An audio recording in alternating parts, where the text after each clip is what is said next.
Hey everyone, and welcome to Get Celebritized. I'm your host, Aurea McGarry, where I come to you every single week, bringing you amazing people that help you earn more, live a big, vivacious, juicy, wonderful legacy life, and help you be able to give back more with all your excess successes so you can give back to the people and causes that matter most to you. So today I'm really excited to bring on a new friend of mine, someone who's paving a way in the marketing industry. This guy, Jonathan Palmar, if you've never heard of him, you're going to hear about him today and you're never going to forget him. Trust me. He is a marketing therapist to billionaire companies and entrepreneurs. He's the CEO founder of Son of Manoah Marketing. Now, you wonder what that is? Well, let's find out. Come on up, Jonathan. Let me bring him up here. Doo-doo-doo. Aurea, how you doing? I am such a fan of your story, your work, and I am so excited to have a conversation with you today. I've been looking forward to this. I'm even more excited, Jonathan. You know, you did a wonderful LinkedIn marathon. You've done 2 marathons now, and you are just a master on the microphone. You can keep a conversation going for like 20 hours, and that's a gift. You're so amazing. So it's not a surprise you do marketing. So for those, let's start right out. I know you, but the people watching have no idea who you are probably. Introduce yourself and tell us what you do. Well, just to kind of piggyback off of what you said, when you find your purpose, when you discover the work that you're supposed to be doing, it doesn't even feel like work. And that 25-hour live stream, and I've done a few of them actually, it's a reflection of, you know, when you do the work that is in alignment with who you're supposed to be, doesn't even feel like work. I'm not going to go as far as saying as it was easy, but just imagine a life when you're living your purpose, you can stretch yourself like that and it doesn't weigh on you heavily. So myself, I started my career, well, going a little bit further back, as a kid, I was bullied a lot. I remember the kids in the classroom didn't even know that I spoke English because they'd never heard my voice. So imagine the growth to now doing 26-hour live streams. There's always a story in our childhood. From there, I dreamed of becoming a professional wrestler. And after 2 months of training, I was on television at 18 years old. From there, I had a little bit of a challenge with the wrestling. I got 2 left feet, but I knew that I loved performing. Unfortunately, I got into forensic accounting, but the blessing in that is it taught me the business side. It taught me the analytical side so that when I pivoted over to marketing, not only could I tap into the performance side of professional wrestling, but I also understood business. And now I married those 2 things into marketing. Now I have a marketing agency where I've worked with the likes of Grant and Elena Cardone, Lewis Howes, Dan Locke, the list goes on. But I do believe that living a life when you're in alignment with your purpose, you attract these kinds of people. And it's not to say that your career becomes easy, but it's a lot easier when you love what you do. It really makes a difference. Now, we're going to have to backtrack just a little bit because I like to dive into some little nuts and bolts. A lot of people just kind of gloss over. So you went from never speaking to now look at you, to being bullied, to wrestling, to forensic something. And now, so let's connect those dots. What is forensic accounting? How the heck did you go from being in wrestling and as personable as you are to forensic accounting? 2 different sides of the brain. Oh, yeah. So funny story. I mean, there are always funny stories. Life is so serendipitous, right? So when my wrestling career ended after about 6 years of doing so, I needed to find something to do to pay the bills. You know, now I'm in my mid-20s. My mom and dad had a forensic accounting agency. And for those that may be unfamiliar, forensic accounting is auditing. You know, it's essentially working backwards quarter by quarter, ensuring that everybody's invoices are in line.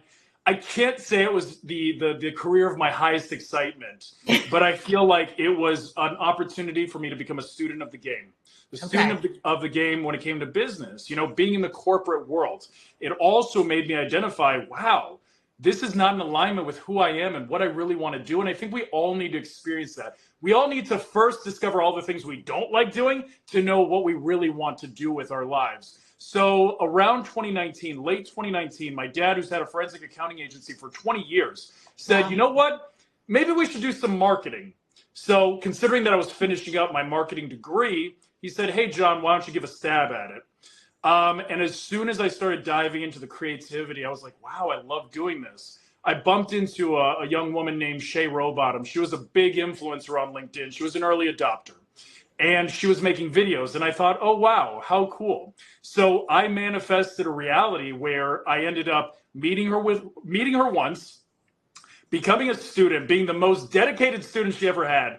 And she said one day, hey, John, come work for me. Join the circus. So I went from making six figures to $20 an hour working for her. We end up scaling that business to multi-millions, at which point now we're bumping heads with the Grants and the Lewis Howes and what have you. And then we started dating. And then when we started dating, things got a little bit challenging because we both had different visions of where we wanted to go, which led me to creating my own business. But let me tell you, the darkness that I experienced, letting go of the security of being an employee and becoming that entrepreneur this past year, because I've only been in business for about 8 months and we've scaled to over six figures. Yeah. I thought you've been in like your own business for like years.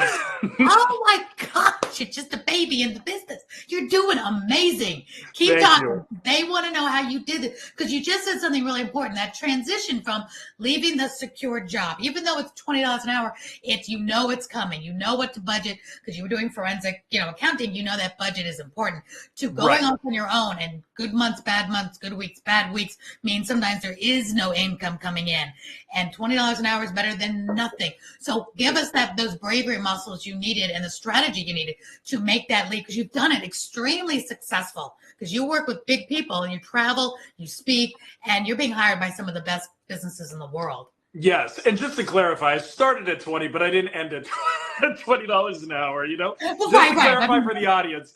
What I call my method to success is beautiful delusion. That is what I would call it. Beautiful delusion. I feel like the most successful people need to have a certain degree of delusion. You need to be a little delusional in order to step into that person that you were supposed to be, in order to be successful in business. Because oftentimes, and I'll say this as typically our friends, our family, the people we surround ourselves with, they want to protect us. There's no malintent most of the time. They want to protect us. But if you surround yourself with people that have limiting beliefs or they haven't accomplished the things that you aspire to accomplish, sometimes it can be discouraging. So I feel like having a healthy dose of beautiful delusion and having that belief in yourself that you can overcome any obstacle, Aurea, you'd know probably better than anybody else on this planet, having that gives you the tools in order to push through those difficult days, those challenging conversations, and ultimately succeed.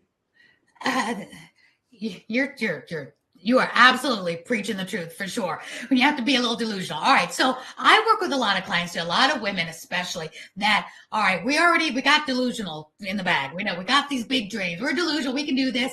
We learn, forget the naysayers, have those balcony friends, stay away from the naysayers. Now, where I see the disconnect is those strategies and tools now to scale to profitability. Because now you've got to buckle up and say, there is systems to being a profitable success in business.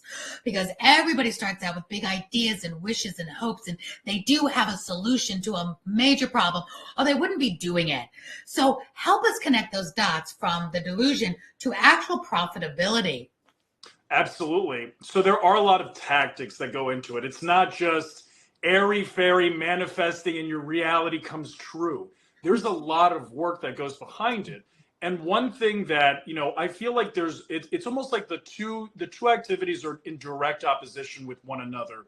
Marketing inherently tries to preach the way that you can get to your dream outcome faster, quicker, more painless, and marketing always preaches that message. But if I have to pull the curtain and take people behind the scenes, to me, what makes people successful is doing the basic things perfectly first. So it took me, although I just opened my business 8 months ago, I have been stacking skills for years that created basically, I forget what it is that Abraham Lincoln said, but essentially, if he was given 12 hours to chop down a tree, he'd spend 8 of them sharpening his axe. right? Yes, I've heard that. I love that. And I feel like that is the magic behind it. I sharpened my skills. So I stacked a bunch of skills. And my belief is that is what builds your confidence. When you stack a bunch of skills, then you become undeniable. That builds your confidence to have the belief that you can actually overcome those obstacles. Without stacking the skills, you're more or less lost, you know? So that's what I did. When I was working in the other marketing agency, I learned how to sell.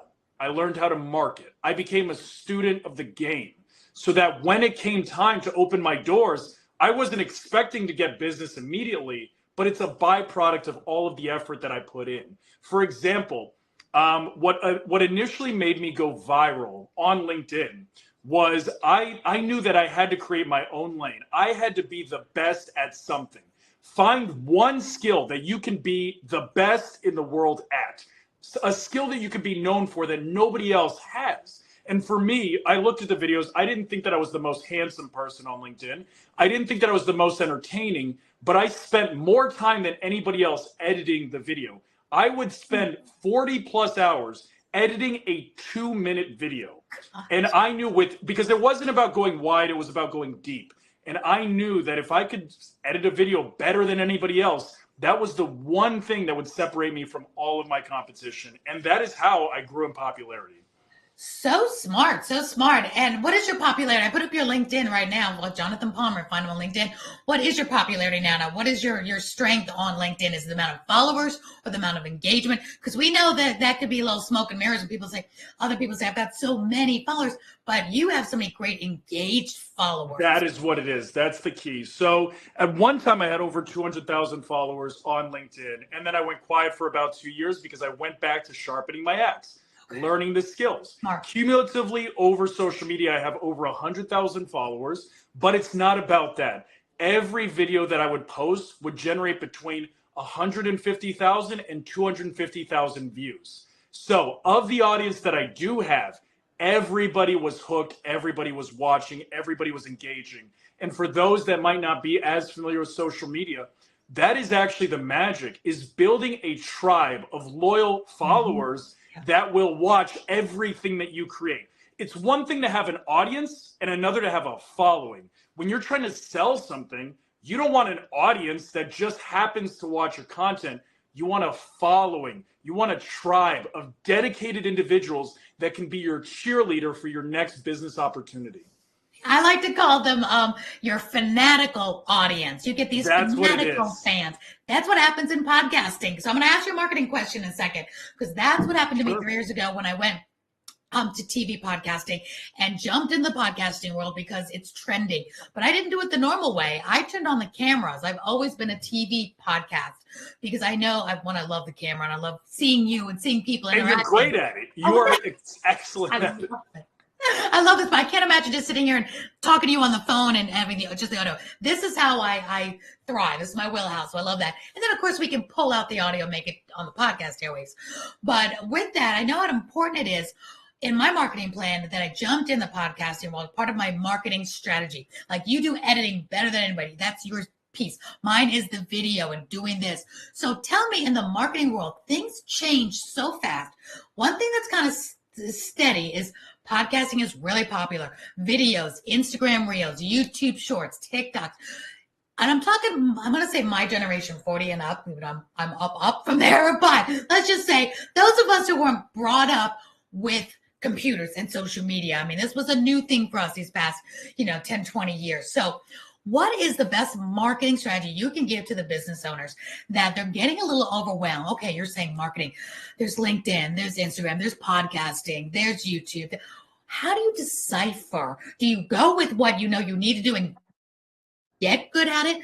Or do you do where you're comfortable and dive deep into that? Or do you hire people to go into the places that must be done now? Because in this day and age, if you're not here or doing this, you're not going to be successful. What say you? Such a great question. We could go so many different directions with the question, but I would say that it is imperative that you get a coach, you get somebody that understands social media. You need a teacher, because essentially, imagine for a moment, that you decide to go into the Amazon rainforest and you need to find a very specific location, but you don't have a map. Now, on social media, they preach, like Gary Vaynerchuk, he'll preach, just post a lot of content, 10, 15, 20 pieces of content a day. But my belief is that's like going in the Amazon rainforest, looking for a specific location without a map. You and will. Who has time for that? If you're working Nobody has time business, for that. You're marketing, but then you have no business to sell them. Right. So it's like going in a bunch of different directions and not knowing if you're actually making any progress. So number one, I would say, and there's so many resources online, it's not that hard to find. My favorite places, I'm giving you guys all the secrets that I give to my clients. My favorite places to search are Reddit, Quora, which is a great resource, and YouTube recommendations. So if you type in a keyword like digital marketing into YouTube, it will give you the cheat code. It'll give you recommendations on where you should start. Reddit, type in a word on Google. Maybe it could be pharmacist marketing, and then type Reddit at the end. And then you have a community of people that are engaging, because Google at this point is just a whirlwind of SEO. It's an SEO game. You're not going to get the quality advice that you want. But if you type in Reddit at the end, you have a very engaged community of individuals that are putting out topics, having conversations, so you can get inspired on an idea for a piece of content that you could post on LinkedIn, what have you. But at the end of the day, the best advice that I could give to people about social media is treat your website as a list of the services and the benefits of your offer. But your social media is supposed to express and articulate the experience of working with you. They get to hear your voice. They get to see you on camera. They get to experience and get a little bit of a teaser of what working with you would be like. Think about what is the most intimidating part of getting a job. It's sitting for the interview. What is that individual going to be like? What is HR going to be like? What is the boss going to be like? There is so much fear and resistance that goes into that. Now imagine doing business with somebody else. If you can, because the coolest thing for me is when I'll be walking down the street or I'll go into a restaurant and somebody will approach me because they recognize me from one of the media places that I'm from. And they will say, oh my God, I know so much about you. I know about this about you and that about you. And it creates this level of comfort so that when the time comes to do business, they already know so much about me that when it comes to like closing the deal, I'm just collecting the credit card because they got the full experience because of everything that I put out on social. Social media is not necessarily about building a following. Social media is not necessarily about being popular, going viral. To me, the main core focus for a business when it comes to social media is getting to experience what that person is like, which opens the door to do business together. I've always said that they need to experience you. That's why I've loved things like Clubhouse and the Owl app and places where, if you're going live doing videos, don't just keep posting text, posting memes and long things on LinkedIn that are articles and blogs. Now, there's people that will read those, but they're not experiencing your mannerism, your enthusiasm, your passion. So it's not about looking the prettiest or the best on these reels or on these stories or on these lives. Just let them experience you. And I think the pandemic did one good thing for all that. It brought everybody's excellence level down, where you had Jimmy Fallon doing the Tonight Show in his office with his kids hanging off his head. And, Ryan Seacrest was in his kitchen doing, Kelly and Ryan, they were all in their homes. Kelly Clarkson, no makeup, sitting in her little studio, doing her show, her primetime morning show, still winning an Emmy for it. And we realized it's not about the hair and the makeup and the lights and the camera and the studio. It's about the person, the entertainment value, the content. So it's given everybody that level playing field to just get on camera. It's not all about being picture perfect anymore, although there are trends for that on Instagram, but that's not what we're doing. We're building a business and a fanatical fan base, not about how, unless you're in the beauty industry. But for those of them people that may not know what Reddit is, can you explain a little bit about what that community is on Reddit? Absolutely. Great question. So I've essentially, I do feel like millennials have a little bit of an advantage, right? Mm-hmm. Because we essentially grew up with the internet. We're the final generation. So we need to hire you guys. Right. We're the final generation that somewhat remembers what life was like before the internet, but we have the benefit of growing up and being trained into social media from day one. Like, and I'm talking about back when they had chat rooms and discussion forums and what have you. We got to experience all of that. So because we did that, Reddit is essentially an evolution of discussion boards, which is early internet. So the thing about discussion boards that made it different than social media is there wasn't the pretentiousness. There wasn't the photos and what have you. This is all about a community of people that share different types of hobbies and habits, and a safe place for people to go without the judgment of the likes and the comments and the social media engagement. So it's social media without the pretentiousness. It's just deep, heartfelt conversation. So Reddit allows you to tap into those conversations and understand what is the temperature in the room as it relates to a certain topic without the vanity metrics. And that's why I love that community so much. That's neat. So business owners can go in there. It's kind of like there's a website, Ask the People. Yes. Or answer the people, answer the public. Something. Answer the public, yes. Answer the public. And you can, put in you're a psychotherapist or you're a health and wellness coach. So I always say God gave us 2 ears and 1 mouth, 2 ears to listen twice as much as we talk. So if we listen to what our audience needs from us, we know we could throw up on them all day long and give everything we know, right? But what do they need? What is their pain point today? Not a year ago, pre-pandemic or whatever, right. What they need today. So we don't stop talking and say, okay, what do they need? So then we can create a program or a masterclass around that. Oh, and you can see those trends. Because I see Reddit shows up a lot when I'm searching, and I know I have other clients that wonder too, what exactly is it? It keeps showing up when I'm looking for an answer to something. So I thought it was kind of like those chat rooms, but that makes so much sense how you explained it, how you can get into the conversation and ask it. So the best way to find a Reddit, you're saying, is go to Google, put in, what would you put in? Like a keyword. Like a keyword, whatever industry you're serving in, and then just type Reddit right after. It's that Perfect. Simple. And something that I'm a big believer on, and I feel like this might be one of the most important pieces of advice that I can give anybody on listening right now.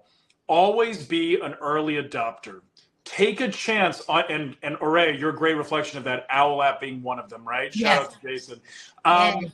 Be an early adopter. Get invested in these things before they become super popular, super viral, because that's where you get the most value. For example, if you invested in Bitcoin in 2012, imagine how rich you'd be. Well, I don't know now, but it's an example, right? The people that bought Bitcoin in 2012 and then cashed out in 2019 are the ones that got rich because they took a chance on a platform or a vehicle that was still new to market. Mm-hmm. Reddit is still early in its journey. It hasn't scaled fully yet. And I'm always looking for those new things so that I can invest early so that I get big rewards later. That makes sense. It's always going to get in early on the right things. Imagine being, being first one like on Google or Microsoft or any of those. Even on Facebook and YouTube. Yeah, my story, I got on LinkedIn in December of 2019. What happened in March of 2020? I was right there, right in that moment when it really blasted off because we all had to go digital. So it's always looking for those opportunities. That happened to me with Clubhouse. The pandemic hit and I got right in. I mean, I went up to 12,000. I'd never had 12,000 followers, and on any of my social media. And it was like, but I worked the heck out of it. I was on there every day because we all were. And I've met the coolest people. And I know you and Al and Jason because of the connections I made on Clubhouse where I'm still on. Look at that. And it was brand new. And so we're considered the OGs now. And it's a wonderful community, probably like the Reddit community, but it's audio. So I'm with you. Jump in early on things that resonate with you. If you like audio, then get in there. If you like LinkedIn, whatever it is. And I don't think it's ever too late to jump on. What do you think? Like people might be saying now, there's like 40 billion videos an hour going out on YouTube. Is it too late? You're in the marketing. Give us a little bit of your temperature of what's happening with the tried and true things, LinkedIn, Facebook, Instagram, YouTube. Is it too late, or can somebody really make their mark in those marketing industries? Aurea, I have to honor you. You ask the best questions. You just like cut through the fat, cut through the fluff, and go straight for highest value. So I want to honor you in that way, first and foremost. Yes. Now, with that question in mind, There's a Chinese proverb, and I believe it says something along the lines of the best time to plant a tree was 20 years ago, but the next best time is right now, right? Mm-hmm. So I think that we can all agree, social media has evolved.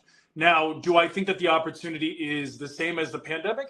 Probably not. I don't want to sit here and lie to anybody, but I still believe that there is so much opportunity, especially on a platform like LinkedIn. Why? We currently have 925 million users on LinkedIn.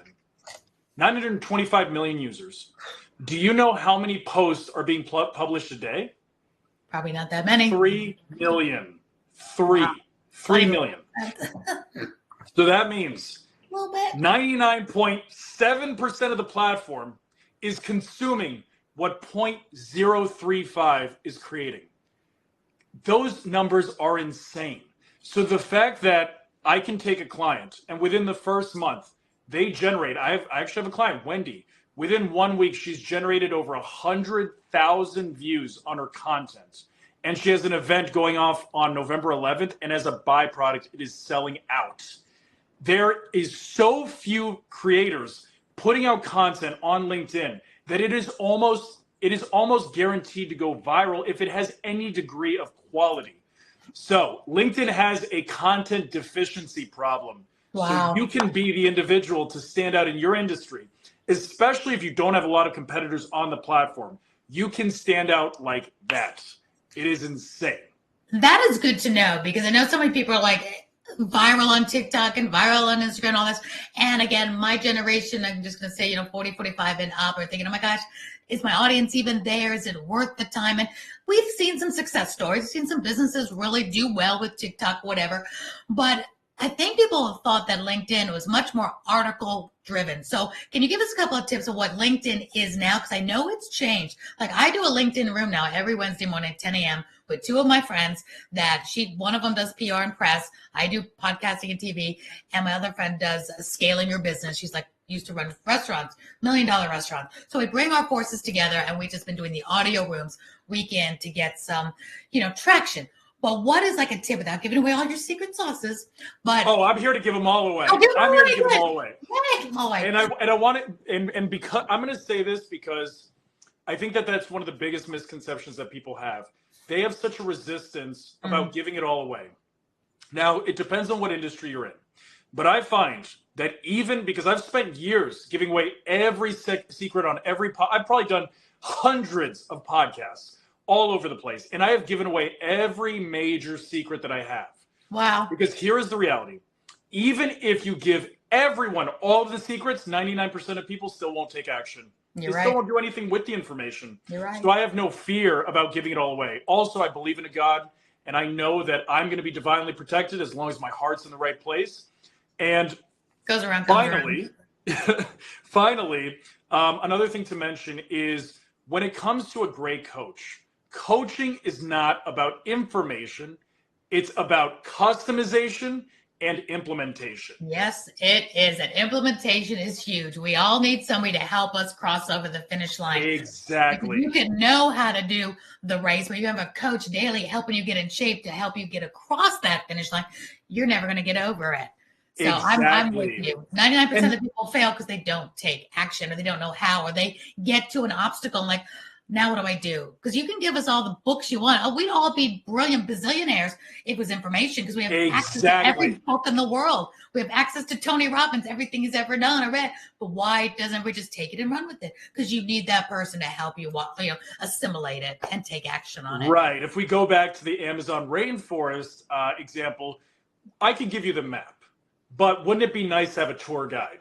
Yes. That is literally taking you along the journey. They're taking control of it, right? And kill the snakes along the path. Yes. And also the customization method, because let's say that I were to develop a course or I write a book about social media. People will still have the hesitation because they're going to wonder, well, I'm a special snowflake. How does this relate to me?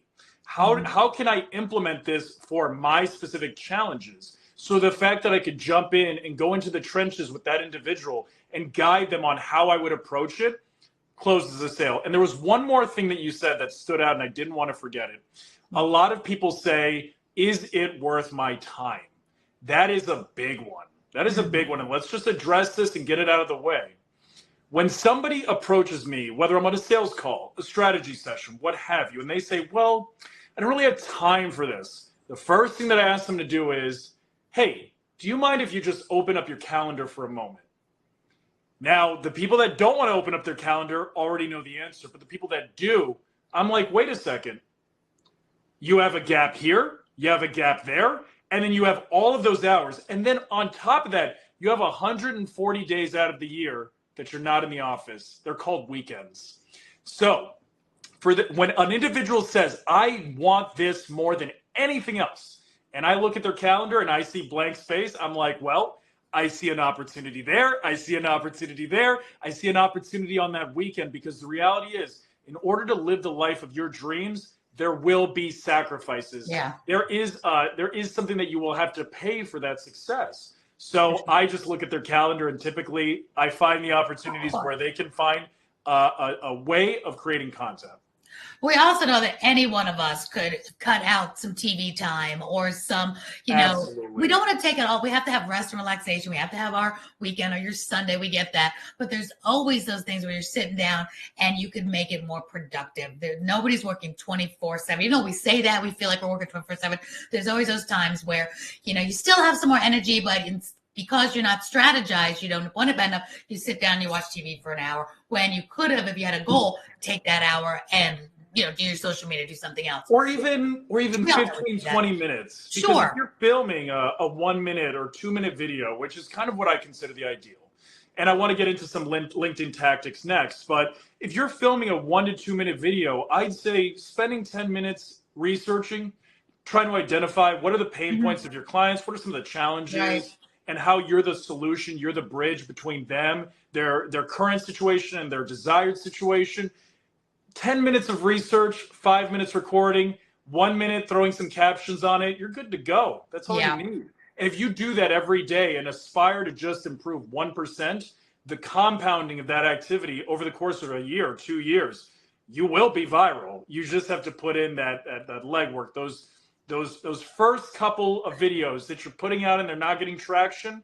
You will start to identify what that audience wants and what they don't want. And we then were you just talking about compounding last week. It's so funny you said that. It's that little bit every single day that it's like, would you rather $1 million or a penny that doubles every day for 30 days? Oh, give me the penny. Right. Give me the penny. Right. Like the 14th day, it's doubling millions and millions. It's ridiculous how that works. You have to double it every day. Do the math. I'm not doing it right now.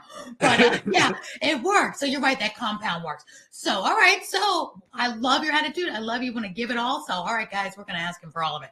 LinkedIn, give us your tips. What's your best tips then for is it audio? Is it articles? Is it video? Because LinkedIn is a little bit more of a mystery to a lot of people. They're still thinking you get in there and you do articles. Tell us what LinkedIn is today and how we can best utilize it.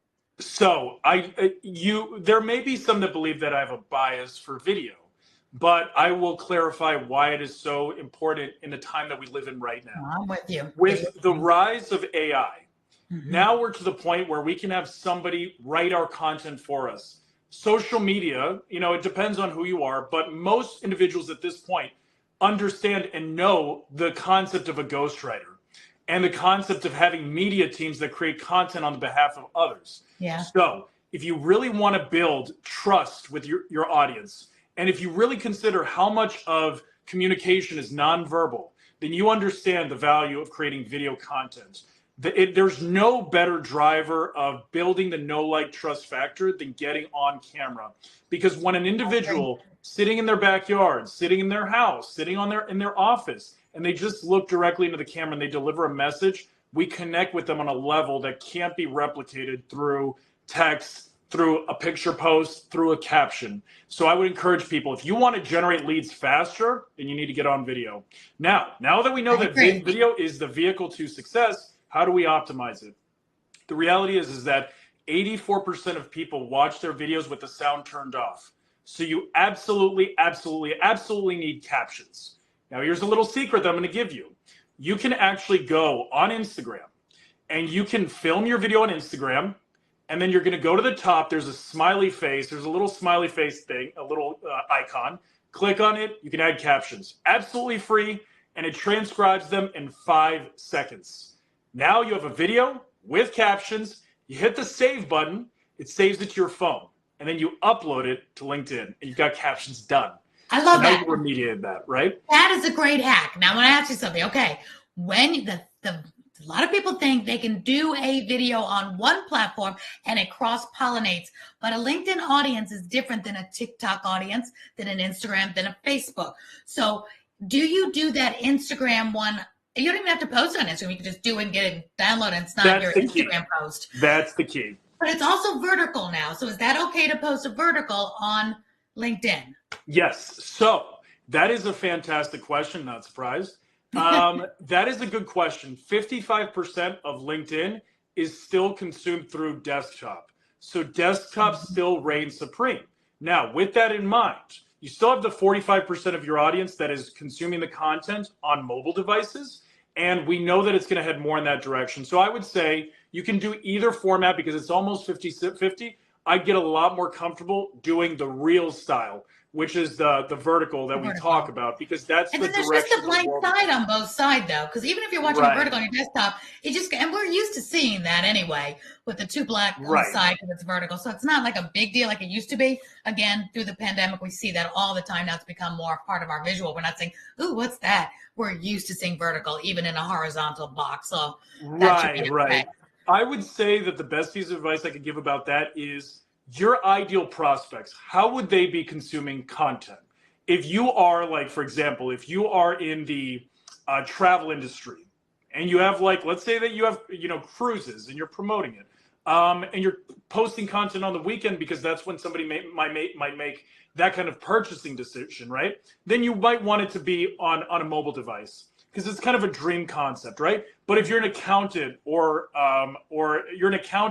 maybe a lawyer, then maybe it'd be better to do a desktop version, which is the horizontal. So think about your dream client. How would they be consuming content? What would be the best for them? Would they be on a desktop at 9 o'clock in the morning with their laptop open watching your content? Or are they going to be looking on their phone to consume it? So their behaviors is very important to deciding which one you go with. That's a great point. Yeah. Great point. Another hack that I want to give you guys is 2 things. Number 1 is hashtags. Everybody wonders about what kinds of hashtags I should use. Hashtags. This is going to blow everybody's mind. Okay, blow our minds. Hashtags are completely broken on LinkedIn. Don't even waste your time. Hashtags are broken because unlike other platforms, on LinkedIn, you have a live feed, but you don't have a discovery page. So you only have the content that your followers show. So because there's not differentiation, LinkedIn basically doesn't know what to do with their hashtags, so they don't add any traction. It's a great way to organize your content, but it won't move the needle. Okay. Now, good to know. Good to know. If you do want to move the needle and you do want your content to potentially go viral, I've got a really nice hack for you. Yay. You want to post between 10 o'clock a.m. EST and 1 o'clock p.m. EST. That is those are the golden hours on LinkedIn.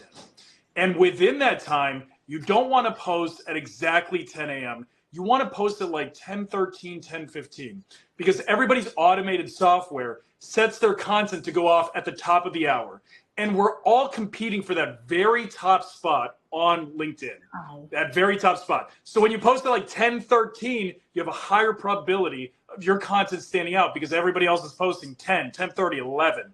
So that's been my hack to get clients to go viral faster. That's a great hack. I would have never thought about that. And I thought I knew a lot about marketing. That is such a good hack with such great reasoning behind it. You're right. I always, even my shows and everything I do, it's top of the hour because we all think top of the hour. We don't even think the half hour. I always think top of the hour. You're doing 9 or 10 and 10 to 1 Eastern.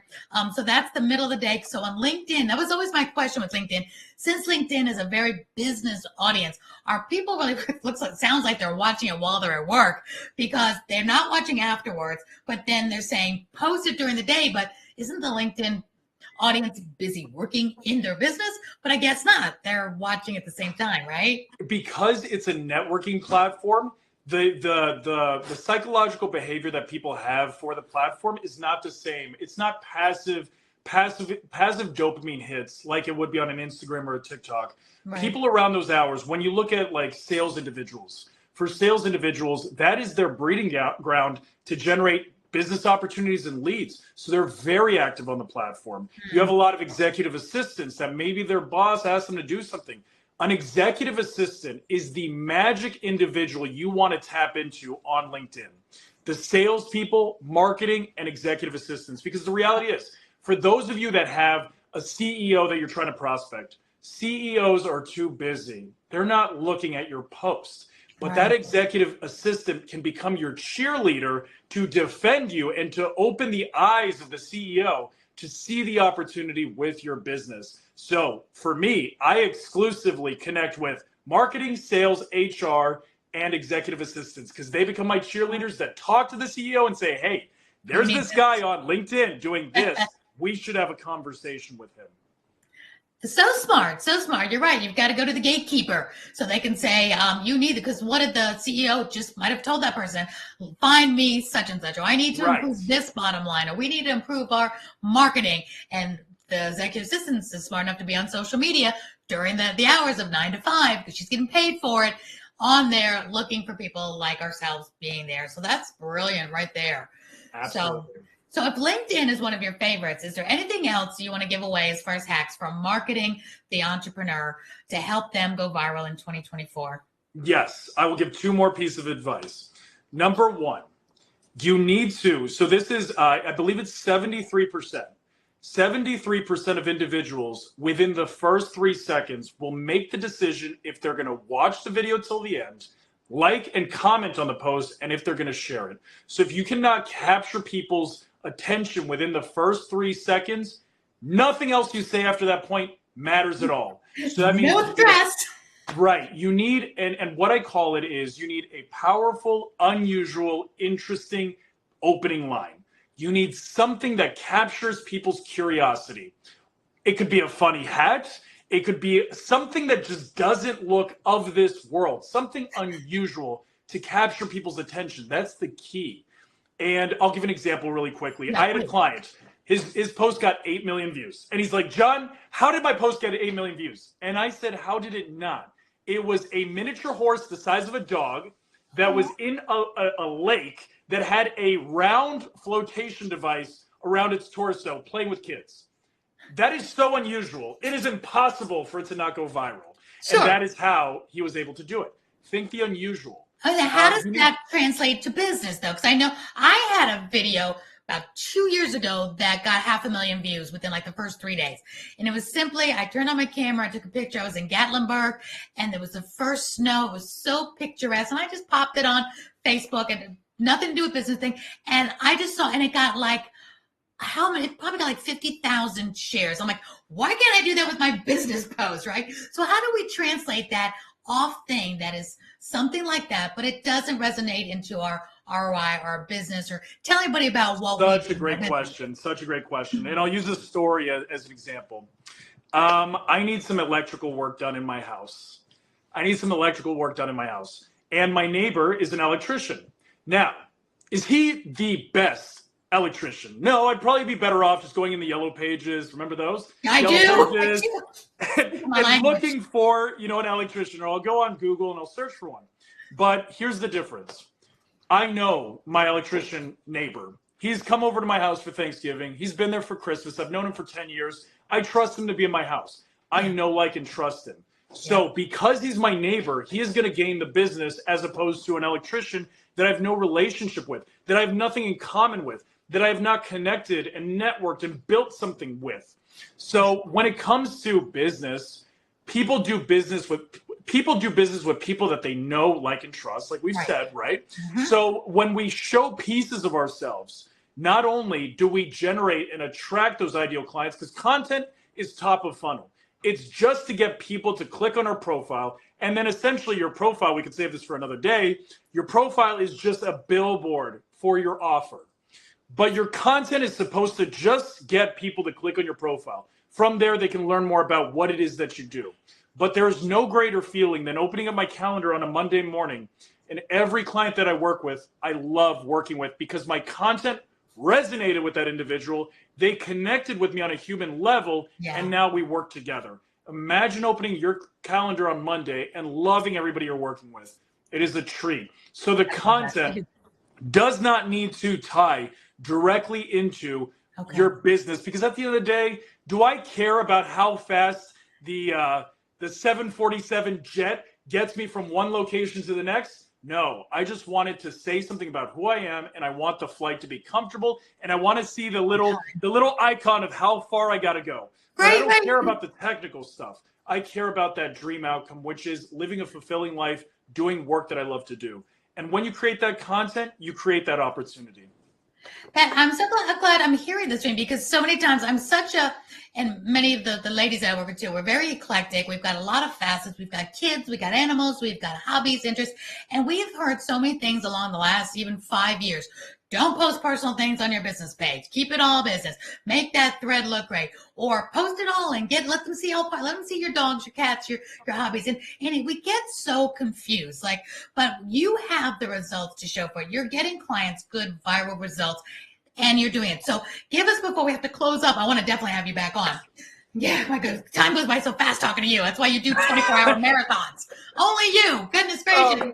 I love it. Thank you. Thank you. Good. So if you could leave us with this, because I know we've done a lot on this one show alone. All right, that happy medium. And I'm a really good example of this, where I have 4 dogs and 2 cats. I love animals. I love going out, be with my family. How much should I show of myself to let them get to know, like, and trust me, versus giving content, giving great tactical advice, giving them the goods? So how do you balance that where it's not too much of one or the other? Right. I love that. So we got 2 things. One is the John Mayer rule. I heard this and I'll never forget it. The John Mayer rule is, when it comes to his albums and the way he puts it together, he makes 1 song for himself to let out the artistic expression and 1 song for his audience. So find that balance. Create 1 just for your business, and then create 1 just for your audience, just so that they can kind of get to know you a little bit more, right? That's the way to find a good balance. But in addition to that, now that we kind of have that, another way to do it is, now I'm losing track of my thought right now. It's like I felt the pressure that he was on a little bit. It'll come back to me. But essentially, yes, I would say that's a good place to start. Like a 50-50. And should you post more than 1 time a day? I know every platform is different. So we're on LinkedIn, Rob. So LinkedIn, is that a 1 time only a day thing, or is that a twice a day or a few times? Great question. So considering that LinkedIn has a content deficiency problem, your post that you create on Monday will continue to get traction days afterwards. So Wendy, my client, even though she got 100,000 views this week, she only posted 3 times. 3 posts, and they generated that much attention towards her offer, right? So you only really need to post 3 times a week. That's what I tell people. And also, this is super, super important. Imagine you're at a dinner party, and it's a room full, it's a table full of people that you respect to the highest level. Are you going to just speak anytime you have a thought that comes in your head? Or are you going to be very intentional when you have something to say? I scaled to 200,000 followers making 1 video a week. 1 video. And that's something that I took from Mr. Beast, who is the most subscribed individual on YouTube. 1 video a week. That is it. Because when the intent is the highest and you respect your audience, that is when you really move the needle. Don't just put anything out there. Be very intentional. Respect your audience, and they will continue to come back for more. They're going to love that, because, when I have my network, the Limelight Network, and I tell my entrepreneurs to come on, and you're going to do one thing. You're going to show up every week in your time slot, 1 time a week, week in, week out. I've been doing that for 3 years. And that compounding is where people wait for you to show up. They know when you're going to show up. It's not a daily. Could we have a daily show? Sure. Good Morning America's and the Today shows. We need our news and all that. But those 1 time a week favorites, that are your favorite sitcom, your favorite crime story, comes out once a week, and you can't wait for the next episode. And I'm so glad you're confirming that matters, that they don't have to get all consumed. Because especially, like I said, I work with a lot of mompreneurs. We have other things we need to do, and we're not excited about posting on TikTok 5 times a day to keep up with the Kardashians. We want to. Can I give you a secret? Yes. Okay, everybody listening right now, you cannot tell anybody that I told you this, okay? Not like anybody watching. Marketing agencies love posting 5-10 times a day because then they can charge more per post. So if any marketer tells you post 5 times a day, it's because they can make a lot more money charging you for 5 posts a day than they can for 3 a week. Of course. I'm here to serve all of you, and I am telling you, I've worked with some of the biggest influencers on social media. You don't need to exhaust yourself. You don't need to spin your wheels because how many ideas can we have? I'd rather create event experience content than transactional everyday content because that's where the real magic is.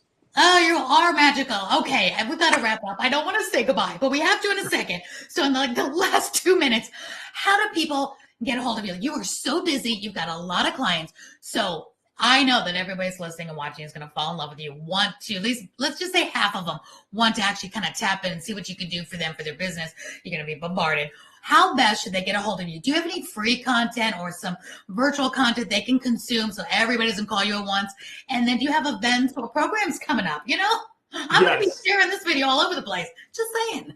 Yes. So like I said, I have no offers on social media. You'll never find me promoting anything because I don't want this to come off egotistical or arrogant, but I try to treat my business the same way that, you know, the monks, the priests, those historical figures, they didn't need to tell people what they did and what they were all about. Jesus Christ didn't go around telling everybody, preaching at them. He lived his life by example, and people were naturally attracted to whatever it was, that magic of whatever he was doing. And that is what I'm attempting to do. I'm building a tribe of individuals that come to me and say, hey, I see you doing something interesting. I would love to do that as well. Tell me the secret. What is this all about? So my offer is a little bit mysterious, but if you do want to find me, I've given away every secret, every formula. All of my best content is right on my LinkedIn profile, free for everyone to consume and learn more. You can literally click on my LinkedIn profile and every question you could possibly have is answered through my videos. And I give that away completely for free.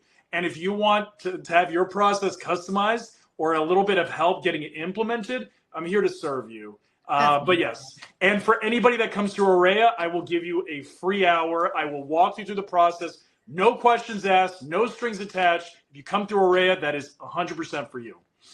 Oh my gosh, that is such a great offer. That is so nice of you. You're so amazing. And how generous of you to do that. I love that. I love that. And you really do just give of your heart. You're just perfect to be on my show where it's earn more, live more, and give back more. And that was such a great gift. And you really mean it. You are the least salesperson I've ever met. You really just do want to give because you get back. There is no lack in your life. There's no lack of clients. There's no lack of prosperity, but you just keep giving. And you do remind me of those major people in our history that just gave, and God you gives will back. Always be taken care of. There's a divine power, there's divine source. You will always be, if you lead with heart, you will never go hungry. Amen. Never. I totally live my life the same way. That's why we connect so well. Jonathan, we must bid adieu. I hate saying goodbye, but I hope you'll come back. I adore you. Thank you for pouring it all out for everyone. You are amazing. The LinkedIn is below. It'll be in the descriptions. Check him out. He absolutely is here to serve. Jonathan, thank you so much. This has been You're so welcome. Magical. The honor's all mine. Thank you. Thank you, Aurea. Thank you so much. Until next time, everyone, this is Aurea and Jonathan. They are saying goodbye until next time on Get Celebritized. You're going to want to share this.